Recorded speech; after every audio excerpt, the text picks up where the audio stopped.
Nicole, and the lighties. Now we stopped on the way to pick up a bike with Vaughn.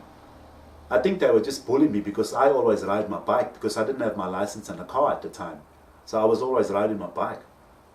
So I think they were just bullying me.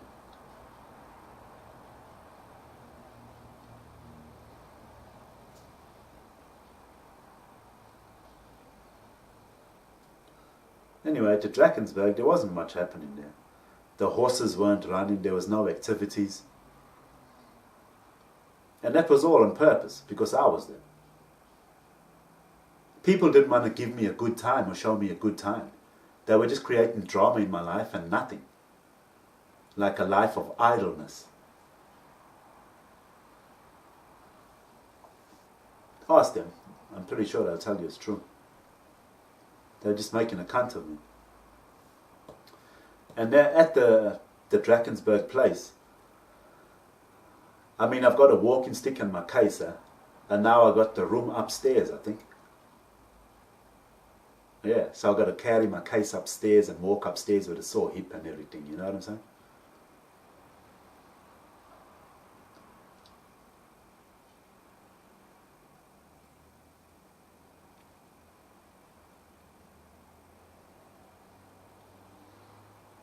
I was chatting there with Auntie Imelda one time. And we were talking about like adult stuff, you know, just joking about adult stuff and this and that. Nothing too bad or too dirty. And then Uncle Marty, she didn't tell me that Uncle Marty was right behind me, you know what I mean? He snuck up behind me. This is a thing people do, they always sneaking up on me. And it kind of pissed me off because it put me in a situation where, what if I said something about Uncle Marty to her? And then he's right there listening to me. You know what I mean? It'll make me feel blind. It'll put me in a blind spot. But she knew he was there. She just didn't say nothing. And she still let the conversation roll on. You know, it's like a godly thing that they do. Because basically I think the point is that when I talk and think, it must always be in a godly sense or a clean sense. So if I say or think something dirty, then it's not good, you know, it's not a godly thing to do. So if people catch me out, I must feel swag about it. So it'll teach me to always think pure and be a pure person, you know what I'm saying? I think that's what it is, some godly kind of thing that they do. But I mean, it's just preying on my vulnerability, you know what I'm saying? That's all it is, manipulating me. It'll make me feel like a cunt, you know? It'll make me feel like an arsehole if I said something that he heard that I didn't want him to hear me say. Now we drove there and back at night. You know what I'm saying? The Drakensberg and all that, what beautiful views they got there to look at the mountains. And I'm talking about the views and all that. Ask them. They done that on purpose so I don't see any views. You know what I mean? We waited all day so we can leave at night. I mean, what half the excitement is seeing the beautiful views, isn't it? Of the Drakensberg mountains in the days and all that. Now we're driving at night like a bunch of crazy people. People are getting lost. Where are you? This and that. You know what I mean? I think they done all that on purpose. Never saw no views or nothing except all the way to the Drakensberg. People just done it. They pretended they taking me to show me a good time. But they didn't have any intention of showing me a good time. They just felt obliged because I'm part of the family. That's about it. They didn't really give a shit about me because they think I'm some kind of dirty dog.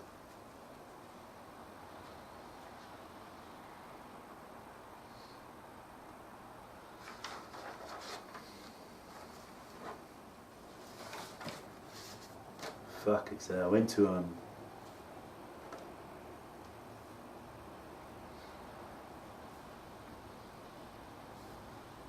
So now I'm getting towards the end of my time there in Durban.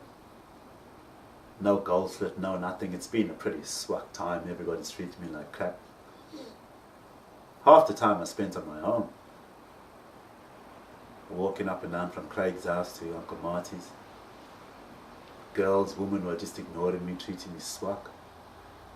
Defamation of my character. I don't know why everybody's got this perspective of me. It's just ruined my quality of life, you know. The night before I'm leaving now, Durban, Praylenes having a party and all that. So I get invited to her house now.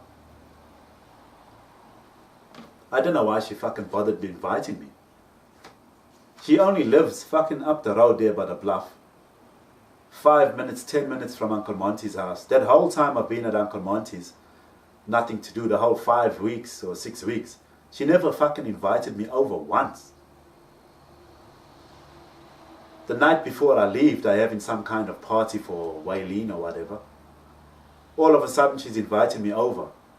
How? You mean you only lived up the road? And all that time I had to do nothing, you couldn't invite me over for dinner once? Or lunch? Or have Waylene or somebody take me out somewhere? Not fucking once. 5 to 6 weeks. You live up the road next to Marcel's house. What is it? What didn't you like about me? But now, she wants to be in the game like, now you want to invite me over the night before I leave, so what? You can tell everyone that, oh no, I invited him over, yes, he came over, and this and that, and I done the right thing. Oh, bullshit, I don't know why they fucking wasted their time. Treat me like a fucking idiot. Look in the photos, it's written all over her damn face. The fuck. Right now they're trying to make me look angry or feel angry with technology. Trying to make the hairs on my neck stand up. I'm not angry. I'm just fucking, I'm dismayed. I'm in disbelief. I'm disappointed. I'm sad. I'm depressed about it. That my own family treat me like shit. I'm depressed that my own family disconnected me from them. I'm depressed that my immediate family disconnected me from them. I'm depressed that society disconnects me. I'm depressed that my ex-missus and that disconnect me. Everyone's playing this disconnection game of disconnecting me from everybody in society. Where I must be like a lost generation child. I walk around with no friends, with the fucking system communicating with me, trying to make me believe I'm a schizophrenic. I'm just too intelligent for that crap. They just picked the wrong guy to give it to, you know what I'm saying? I'm not a criminal, I haven't done anything wrong. But anyway, back to the story. So I went to Praylene's house that night, 6 weeks. What did you bother inviting me over for? So you can say to everyone, oh yes, I invited him over. Fuck, I hardly even spoke to her that night. She seemed to be acting a little bit bloody strange. You know what I mean? Fucking couldn't believe it. You only live up the road. All that time I walked up to Craig's house. I could have walked up there. Not even once I could come have dinner at your house. Swak, man. Swak. Why not? Why? So I went there. It wasn't like, ooh, I'm more like, fucking, you live up. Yeah, man.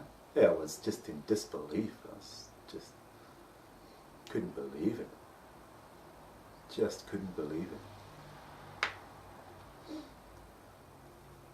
And while I'm there, Wayne's fucking coming. He walks up like fucking security while I'm standing there with the girls or whatever. It's all this perversion and this thing to do with girls and all this crap. You know what I'm saying?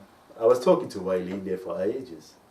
She's the one that was in a little bathers looking at me curiously in 2012, which was a setup anyway.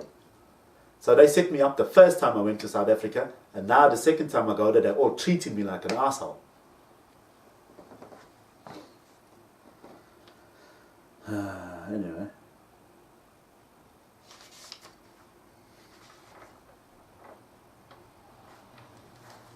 Where is this piece? I forgot.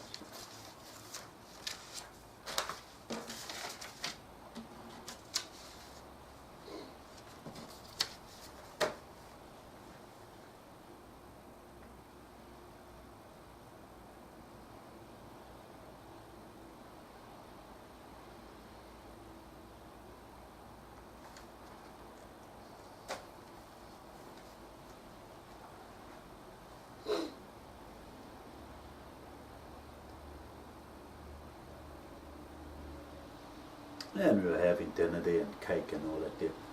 And I was talking to Robin Firmin Randall. And then we were standing by the door, looking in. Everybody sitting on the table eating cake and all this whatever. And I'm standing next to Robin by the door. And Robin says, fuck off, you know. And I always thought to myself, what was that about? And now I realize she's making me feel like I was touching her or something, or like I want to grab her or something. Ask her about it. We're standing there by the door, you know, and I'm looking in and she's like, fuck off. And it's like she was talking to me. It's like she was showing everyone that she's telling me to fuck off. You know, treating me like I'm fucking some kind of deviant, like I'm going to grab her or something, or touch her, or I'm thinking of her or something. You know what I mean? I don't know what the fuck, you know, made me feel like a fucking... At the time, it didn't really make me feel like an idiot, but now when I realize what she was implying or what she was doing, it makes me feel like a fucking idiot. And it just makes me think that she's a fucking idiot. Where do you get that from? Who told you to behave like that? What were you implying? That you're my cousin and I want to grab you. Because I got my cousin pregnant here in Australia. So I'm this cousin grabbing person or something. You know what I'm saying? Making me feel like a cunt. Oh, we used to fucking run around and play with each other from this big. Now you're treating me like a fucking asshole.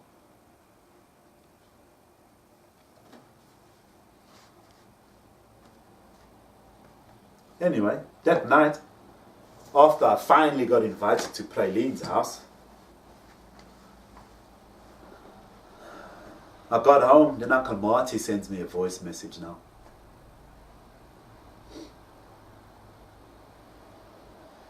He's like, oh, hey, Baden, so Baden, yeah, your mom was talking about you and work, you know, work here in South Africa. I just wanted to know, where does your heart lie, you know, and this and that. Hey, at this time I didn't really give a shit, I didn't care. Because we went to the Drakensberg mountains and we spent a whole weekend together, and I've been in South Africa for a long time. I even went to his work company, H Engineering, where Vaughan was working, and spent a day there. I spent plenty of time with Uncle Marty, and he hasn't mentioned anything about working with him or this and that. They knew I wanted to work there. You know what I mean? But the way everybody was treating me, I felt kind of afraid to ask or imply anything. But they all knew, so it was up to them. So he waited like Praylenes till the last fucking day. I'm in Durban, right? And then he wants to talk to me about work and staying and working and all this shit. So now him again, he's trying to make out like he's doing the right thing now. So before I leave, this is the night before I leave. So all he's going to say to everyone or my mother is, yeah, well, I asked him and I tuned him about graph and this and that, and he wasn't sure this and anything. It's the last day of my holiday there in South Africa. How I'm going to make decisions and choices now? I've had a hard time trying to organize my flight home. My mother's telling me I'm going to be homeless when I come back. People are stressing me out in my life. So it's like he just done that so he can say he's tried and done the right thing. But he didn't. He rang me up on the last day, the last night about 11 o'clock and left me. He didn't even talk to me. He left me a phone message, a voice message. I mean, you've had all this time as a man to talk to me, man to man, face to face, and you had nothing to say. But you can leave me voice messages on the last day I'm supposed to leave. So everybody knows that you've done the right thing. So you look like the holy man that you are. Ah, rubbish, man. That's bullshit. It's absolute rubbish, mate. How are you going to fucking ask me on the last day? The last night I'm leaving the next day. Oh, sir, now I want to know where your heart lies and this and that. Hey, 2 weeks before that we spent the whole weekend together at the Drakensberg mountains.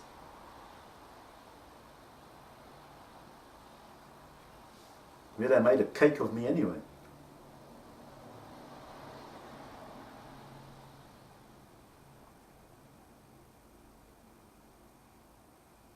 Swak. I went to his house, and he's got a Panty Dropper, as Auntie Imelda called it, Mustang. Now he's got a Mustang because people know I wanted to buy a Mustang in my single living life. That's why you see Mustangs driving all around Perth now. I know it sounds absolutely ridiculous, but I'll get to that story later. I went to his house, Uncle Marty's house, huh? And I never went into his house at all. I never got to see the inside of his house. And I know why. It's something to do with God, because they think I'm a pig, a dog, a pedophile, a rapist, and an armed robber. They think I'm all these dirty things, right? So they didn't want me in their house. I can guarantee you that. Because they felt it would taint their house or something like that. Or they were scared I'll have an opinion of what they've got in their house. And I'll have something to say about their house or whatever. You know what I'm saying? But I never even set foot in their house. And the reasons I just gave you is why, I know. I wasn't supposed to set foot in their house because they didn't want me in their house. I can guarantee you that. Ask them. But I can sit outside your house and have a look at the view and all that there, but I can't go in. I never went in the house. Why not? How come you didn't let me into your house?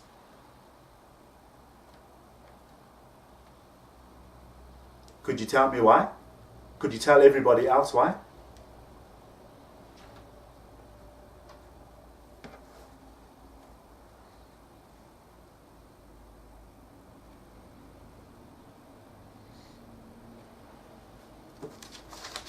Hey, people are making me feel so shit. I wanted to go see Granny Ivy, yeah? I didn't even want to go see Granny Ivy. This is how bad emotionally and mentally people are making me feel. I didn't want to go see my great-grandmother. My gran. I'm not going to see her again in my life because she's going to die. And this is how people made me feel. It was like with my daughter. I didn't want to go see Granny Ivy. Can you believe that? One of my favorite aunties, grannies. And I thought to myself, hey, no, I have to go see Granny Ivy because she's going to die and I'm not going to see her again in my life. This is the only opportunity I'm going to have to see Granny Ivy. You know what I'm saying? I'll never see her again.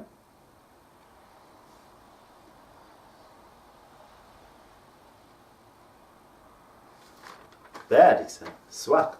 This is how people are making me feel. Can you believe that?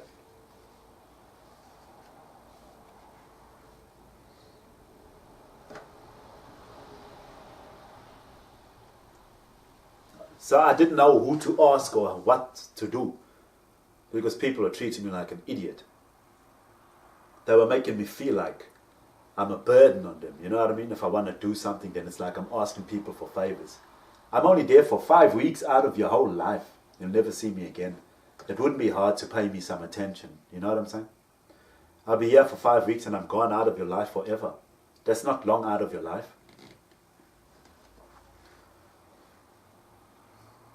People make you feel like shit and depressed and sad. The worst part is it's your own family. So anyway, Auntie Imelda took me.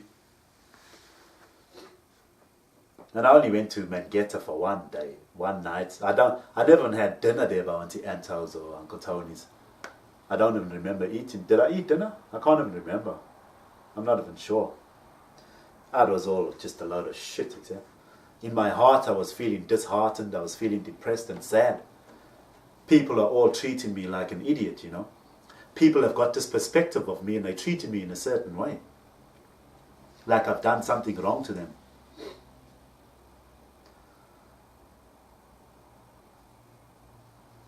So I had to go, and Auntie Imelda took me. I got to Uncle Tony and Auntie Anto's house. And I saw Gareth Toohey, and then he was doing this head thing. People do this head thing to me like they scolding me, you know? Or they talking to me like they scolding me. They turn towards me like this. And then they look at me, they go, yeah, it's like they're scolding me or they're mad at me for something. That's what I read into it. Or they're just doing some silly stuff. You know, but they're acting strange, man. So I don't know if it's because he must have heard I don't want to say anything, but I don't know why is he doing that. It's like he's mad at me for something. Yeah. Then I saw Granny Ivy. Now there's a motorbike parking outside.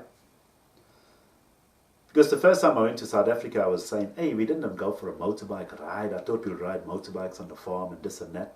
So now this time I went there, there's a motorbike parking outside waiting for me. I took some photos of it. I think it's because people have been listening to me, invading my privacy, and they've been listening to what I've got to say. So I think the motorbike was outside there now for me to look at, because I whinged about not having a motorbike ride or seeing motorbike the last time I was there.